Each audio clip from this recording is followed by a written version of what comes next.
What's up, guys? We are now live. How are you, Max? Doing pretty good. How are you?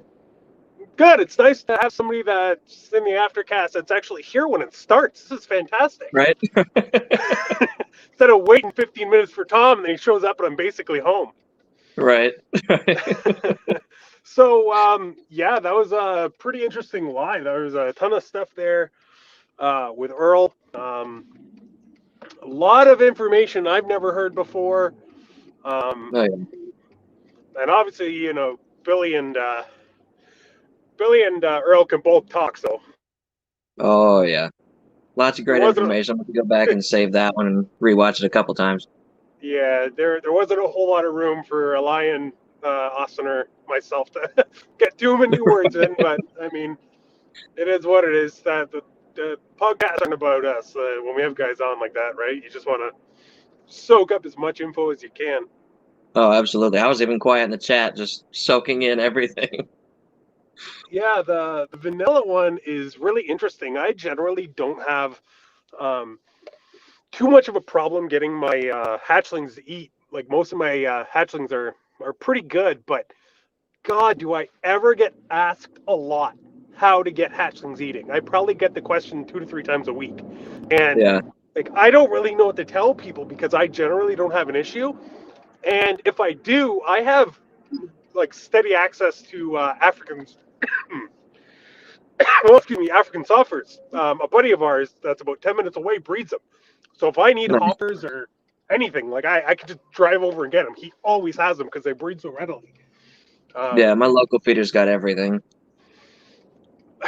And that's it. Well, that's the other thing. My weekly rat guy has them, but then my friend also has them that I could go pick up. Like I could text him and be like, "Hey, in 10 minutes, I need to come grab a couple of hoppers." He's like, "All right, I'll have them ready." Like, so Yeah.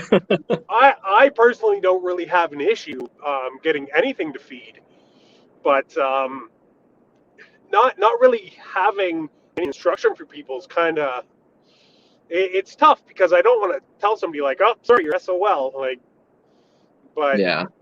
it's hard to teach somebody when it's not from your experience. So at least now I can say, hey, there's some really good info in this podcast. Go back and listen. It's around this time in the podcast.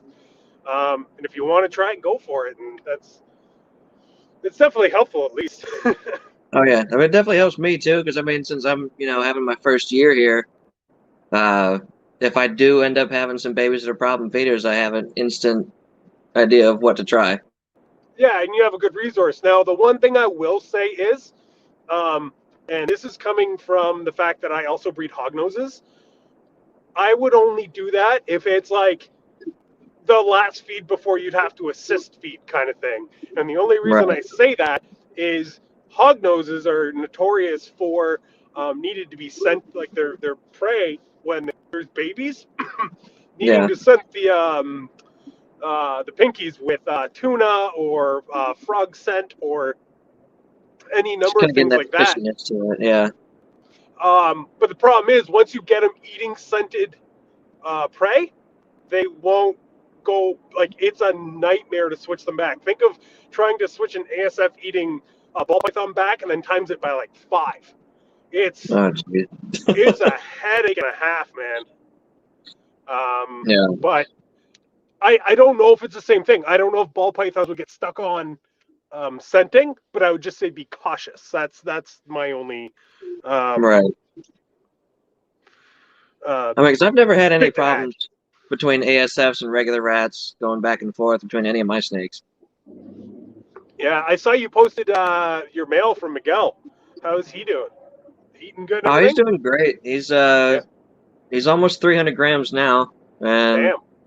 his sister's just like 10 or 15 grams ahead of him. That's fucking awesome. Well, it'll be nice that you'll get a year putting him into stuff before she's ready too, because then you can have some, 100% het and then pos het like animals grown up alongside her, right? So, Right. Because I mean, I got the two breeder sized ghost girls this year. One's a pastel, one's a super pastel. So once he's ready, I'll at least be getting the visual ghosts. That'll be 100% het puzzle. oh, the male is the puzzle hypo, right? Yeah. Oh shit, I thought it was the other way around. That's way better. Oh yeah. Yeah, so you can you can make your own visual hats to have growing up. So yeah, you don't just have the one female. That's fucking awesome. So yeah, And I'll be building the army. the other good thing about that is people seem to still not quite understand that hypo is making a big comeback, and Right. like especially say like visual hypo stuff seems to still not be catching up to the demand that it seems to now be um, having, and the prices are still fairly low. So if you want to go out and buy yourself like 2 to 3 gene, probably yearling or like 14, 16-month-old female to put to him too, Oh yeah. like a fire. I don't even know. I don't know what would go good with puzzles, so I don't want to just start throwing stuff out. But Yeah. if you want to go out and buy yourself a 2, 3 gene animal that's visual hypo to go to them, like it really wouldn't break the bank at this point. But if you wait another 6 months, I bet you, just like Desert Ghost, those prices are going to start creeping back up. So Oh yeah. I think I got my adults right at the right time. I got a really good deal on them. And I think as soon as I really start producing them, prices will start going up a little bit and it's start helping perfect. me Now, are build you even are more. you going to put him to that Super OD girl? He's going to everything. That's awesome. He's going to everything. Well, the only reason I ask is because the spider puzzle stuff is some of the most impressive puzzle stuff I've seen. So Right. I was just curious because if you do that pairing, I might even want one, like a baby from it. Because Odie is great in everything. Oh yeah. And I need a few, at least, het puzzles growing up in my racks. I don't have anything except the 2 male Desert Ghost 50% het puzzles. So, Yeah. Because I yeah, mean, and I even mean, my Desert Ghost Girl and my Xanthic Girl, they're growing up super fast, perfect. and they should be ready for next year, hopefully, with the way they're growing. Is there any chance you're keeping an eye on comments? Because I can't really see them. A little bit, yeah. All right, if there's any questions, just let me know and I'll try and throw it up. Okay.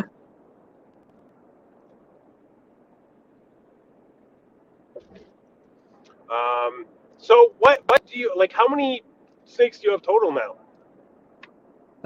I've got 13 here right now. I've got another one coming tomorrow. Oh, nice. So that'll be 14. That's awesome, man. But after that, I mean, I have spots for like 2 more big breeder size girls, but other than that, I need racks. That's fair. I actually just bought, like, we still have space in our one hatchling rack, and I just bought another one because I was like, this ain't gonna cut it this year. Last year we got lucky, and I had our hatchling rack literally filled to the brim for about 2 months, and I just got lucky moving animals up that I was keeping back and selling stuff as other ones came out. Yeah. And I actually gave a few animals away to friends this year just to make some space, which, I mean, it never hurts to give a few babies away, that, especially if they're going to friends. But Right. yeah, it was a little too close for comfort, so I decided to just go in for another 40 bin rack, and then I'd say probably in about 4 months, 5 months, seeing how the year is already starting, I'll probably have to get another one on top of that. So Yeah.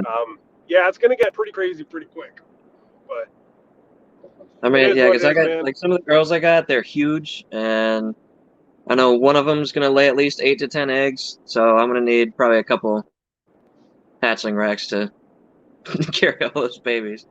So I know there's gonna be a lot of holdbacks too. I always find it funny um, when you see people go out in their first season and buy like a 10 bin hatchling rack, Yeah. because like I understand the thought process there, but even if you're only planning on breeding a couple females, if you only buy yourself like a 9 or 10 bin rack, I guarantee you're not going to have enough space. Yeah. The amount of stuff that can happen between now and when you actually have your first like clutch, I've seen some people be like, "Oh, I'm only carrying 2 females this year," blah blah blah. You know what I mean? And then a Yeah. great fucking deal comes along, and somebody offers them 2 breeder females that are perfect for their fucking projects, and all of a sudden you're sitting on potentially 4 gravid females and 10 bins. Like, Yeah. over prepare, and then be thankful you don't need them. Yeah. Because I Yeah. know that Super OD, she probably give me, I don't know, 5 or 6 based on previous clutches. I've got a real big normal girl. She's the one that lays about 8 to 10. And Nice. then the pastel ghost is right up there with them. I don't know, like he didn't really have any breeding records from her. I think the last time she laid a clutch was in 2018. All 3 of them, they're all over through 3,000 grams, pushing Oh shit, 35 yeah. to 4,000. Yeah, And you're then probably super looking at pastel. least seven to 10 eggs from them if they're that Oh, big. yeah. So I'm looking at probably 2 more of the VE6 racks that I've got just because they're so versatile, and it's what I've got already. So I'm just gonna keep the flow going. Yeah, I need to buy some of those new. I think they're FB5 tubs, not 5, 7. The I eights, I don't know, 8s. That's like, yeah, the new ones. yeah, Because so I told you about the issue that I had before filling my hatchling rack. Well, yeah, now my issue is my grow up rack is full, and I need space for the babies that haven't sold yet. So I have this hatchling rack and these hatchling bins, and the babies are outgrowing them, and I'm like, fuck.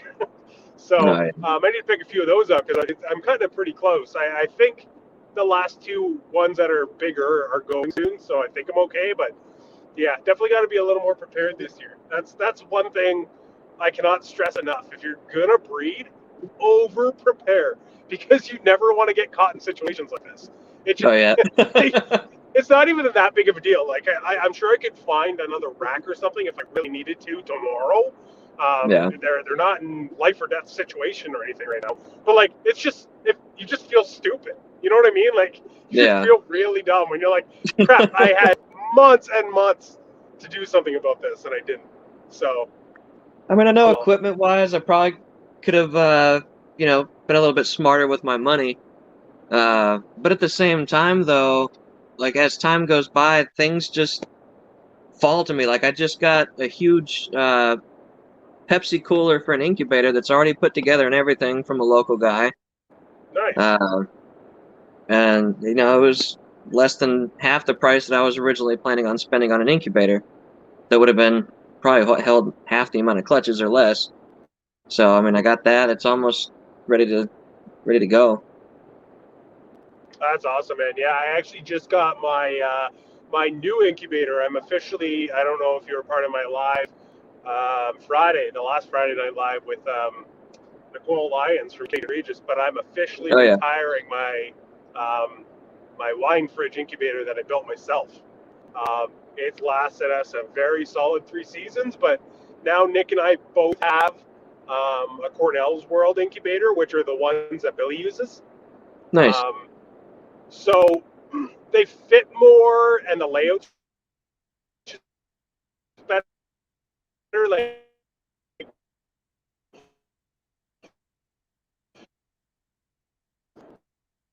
edges for holding the shells, and right. So Yeah. having this PVC incubator that's made specifically for this purpose is perfect for us. So I'm very happy. I think I'm gonna get it plugged in and running maybe Wednesday or Thursday, and then our first clutch will be in it. As long as it's running all right, our first clutch will be in it Yeah. 2 weeks after that. Our big red xanthic girl, het pie. Oh, So nice. yeah, man, I'm very excited. I posted I don't know if you saw, but I posted a picture of her all coiled up on the heat the other day, and her head's barely poking out in between these like the massive coils, and it doesn't even look like her head belongs on her body. She's so big. So I'm expecting at least 10 eggs, which I'm very excited about because that's going to be the first clutch from our banana ODYB entry pie male. Nice. Yeah, so if I could hit one or two combo female pies to hold back, and then a couple our male's a male maker banana.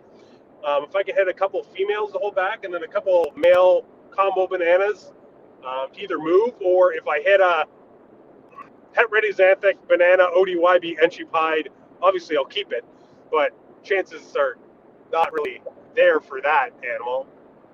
Yeah. It's going to be a crazy year. Lots of pied stuff for us. A lot. I shouldn't say a lot, but much less leopard stuff. Yeah. So, and then next year we'll be heavy back into the leopards because a lot of our females will be ready to go. So I love leopard. I'd say, So nice. well, 2020. I don't know if you noticed, but I'd say every other animal that we fucking produced had leopard in it. Like it just was nonstop. I think I had Oh, one yeah. clutch that had no leopard.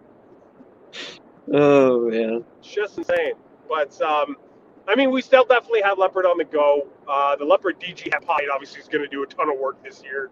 So Ooh, I'm more Chad so just just asked a hoping. question. What's that? Chad just asked a question. That one? Yeah. So Okay. let's see. 3 years from now, what do I want to make? Well, hopefully 3 years from now, my hypo female should be ready to go. So definitely some hypo puzzles. But if I can add some other codoms in there, I then have a feeling by the time she's ready, you'll have a pastel puzzle or a pastel hypo het puzzle that you can put to her and make some fucking pastel hypo puzzles at least. Oh yeah. So that'd be sick. So I'm gonna get pastel. I mean, there's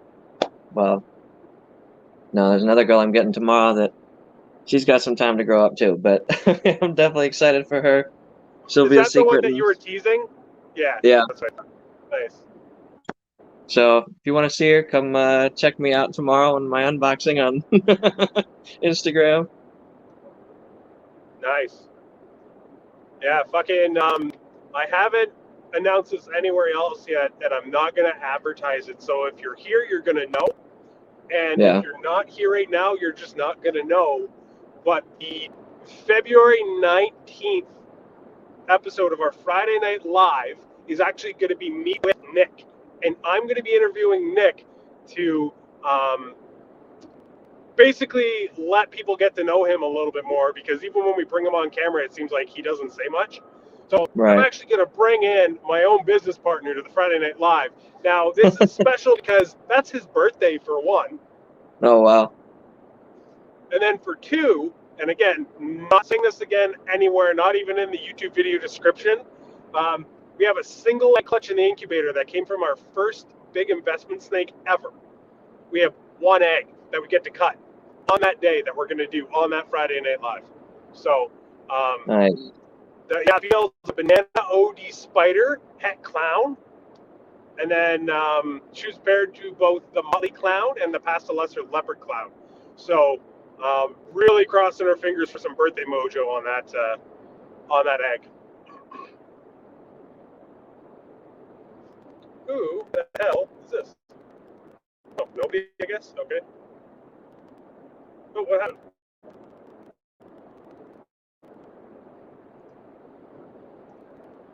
Where'd you go? There we go. There you are. I hit the wrong I don't know button. what just happened. Sorry. Sorry, man. I don't know what just happened. A thing popped up for the guests at the bottom, and I hit it, and you disappeared. So, I don't know if Tom tried to join and then didn't wait long enough. I'm not too sure what was happening there, but whatever. It is what it is. I was looking at the chat and then I hit back instead of the X and it just kicked me out. Oh, that's what it did. Okay, so that thing that popped up was you trying to come back. That makes more Yeah. sense. I thought I fucked it up. No, you're good. Okay, that's good. That's good. All right, guys. Does anybody have any questions? I feel like I've just been spewing my bullshit this whole time.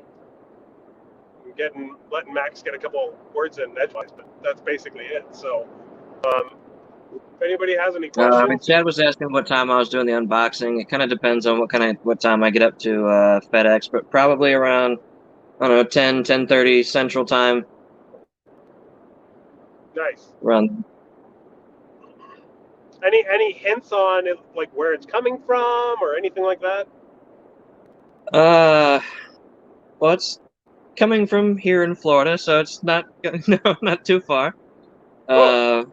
That's But all it you gotta is say. a gene that I'm very excited to add to the collection, and I hope everyone can be as excited for me as I am to have it. That's fucking awesome, man. Congrats. I'm sure it's a killer, whatever it is. Oh, she's beautiful. I'm so excited. I don't even know if I'm gonna get any sleep tonight because I'll just. I I saw Alyssa say that Christina had a question up at the top. I can't scroll all the way up, so Christina, can you copy that and repaste it, and I'll throw it up? Because I obviously missed the first one, so because I obviously can't scroll because I'm driving.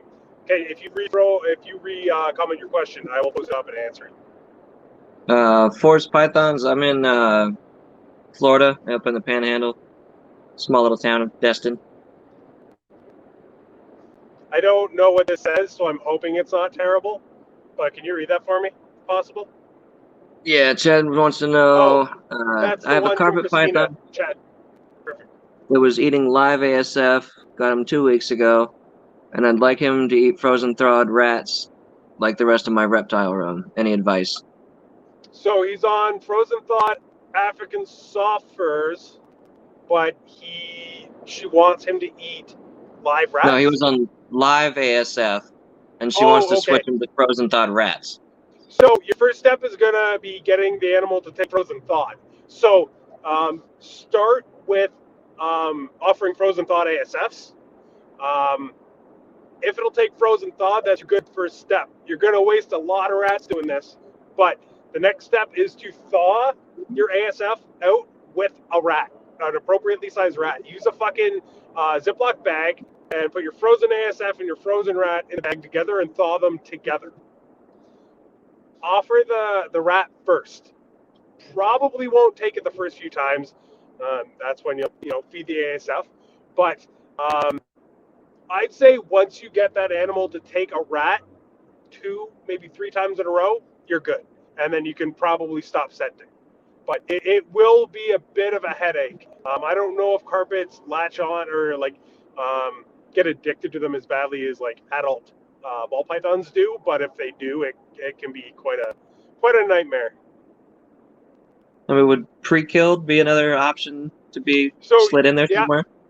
yep. So the other way you could do it is if it's eating live now, you could offer it a live rat and see if the movement is enough to get the animal to take it. If you can get it on a live rat, I'd say do that 3 4 weeks and then start offering frozen thawed. The good thing Yeah. about doing it that way is um, you're not wasting either an ASF or a rat each time, which definitely helps. Um, but yeah, there's a few ways you can go about it.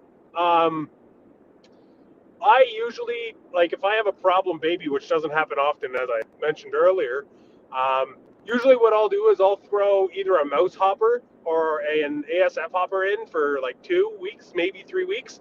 And then I usually just pop a rat pup in, or not a rat pup, sorry, a rat fuzzy in, and the animals take it. So, um,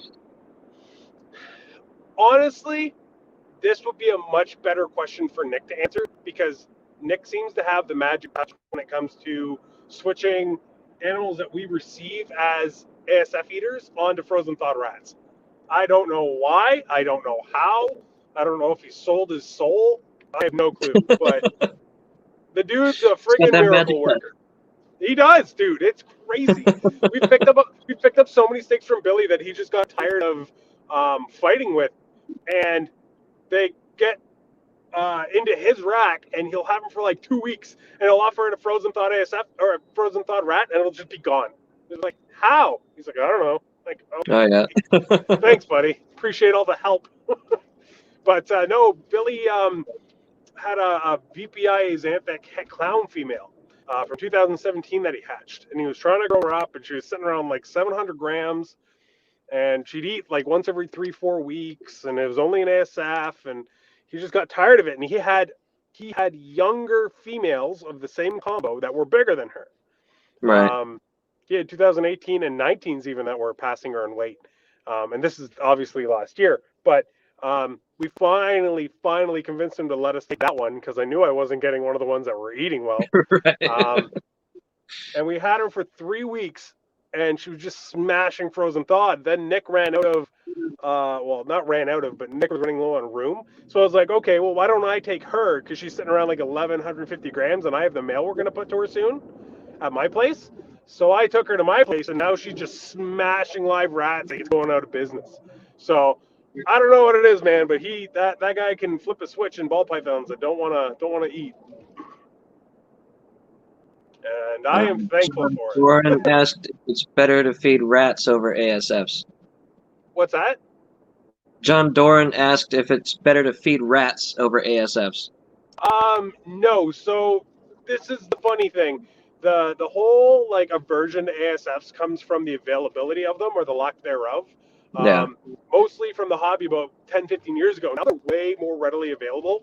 And there's actually people that fucking swear up, down, left, right, and center that ASFs are actually better for your snake. They claim, and I don't know this for sure, and I actually really want to test it out.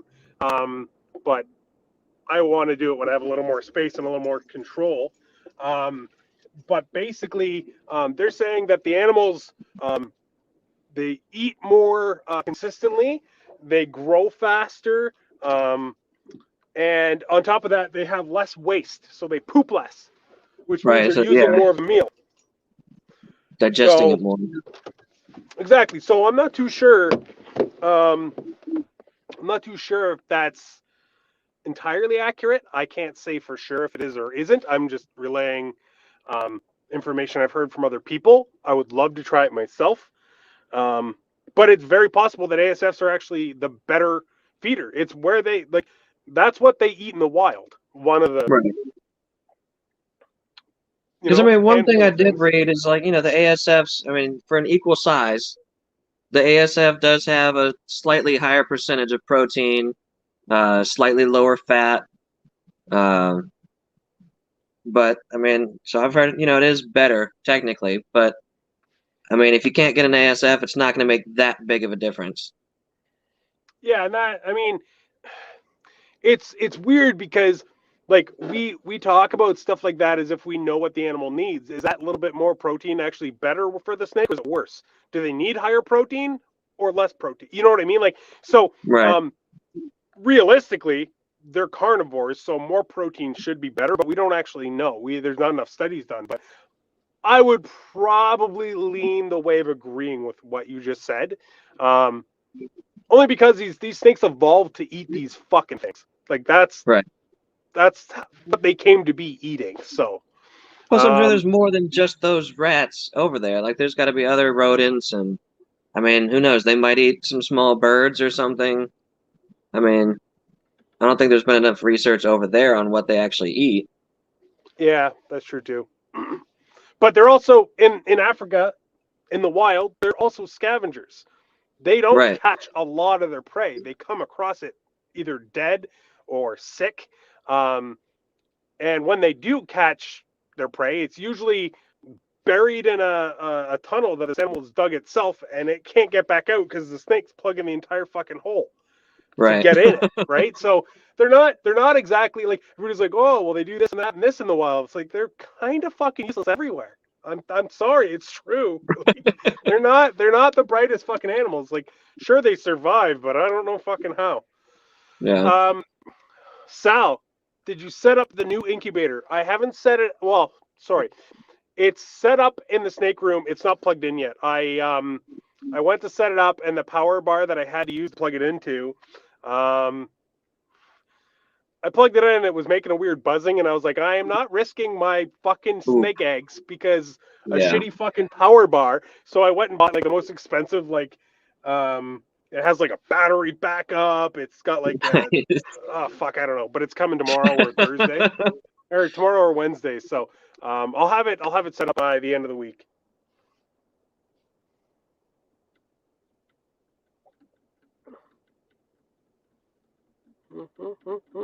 All right. Well, if anybody has one last question, I am actually home now. Um, this is nice because we actually got to talk the whole time. I didn't just have to talk to myself for the first 15 minutes. Right? Yeah. So this is another really big thing. Don't ever risk anything. If you have a fucking extension cord that the cut like the insulation wrap on it's like torn a little bit in the corner and you're like, it's probably fine. Just don't use it. Or if you're gonna use it, use it for your fucking Christmas lights. Don't use it for your fucking animals. Make Absolutely. sure everything is fucking in tip top shape. It is 100%. so big.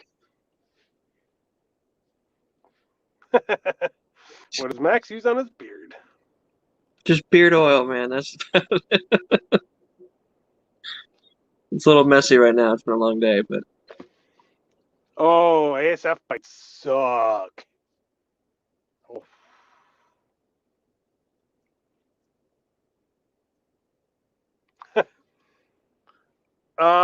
The way that our incubator is made, there's actually a GFI outlet inside the incubator. And because of the way it's rigged up, they specifically tell you, because they only use one of the plugs, they specifically say, don't use the other one. So I can see where that's coming from, Jason.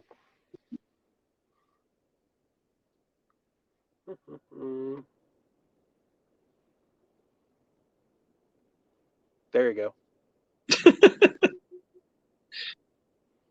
All right, guys. we, Well, I'm gonna wrap this up because I still gotta go feed fucking over 100 snakes. Um, yeah, and I gotta be at work at 7 in the morning, and it's quarter after 11 here, and I'll be up till probably 2. So jeez. Mondays are so fun. I Um, hate this. you know what?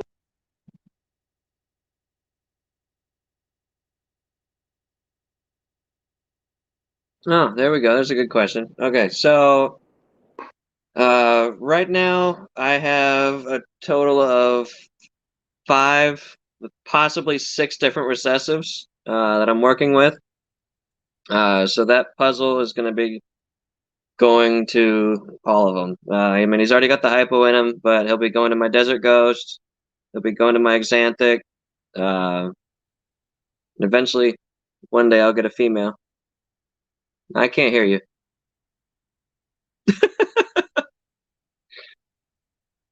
But I do have a clown male that I'll eventually be making some hats and stuff with that. So Uh, we'll get there. my There we my go. stream's all fucked up, so I gotta end this, guys. I'm really sorry, but I keep losing. And I hear you. No, no, no, you just cut out again.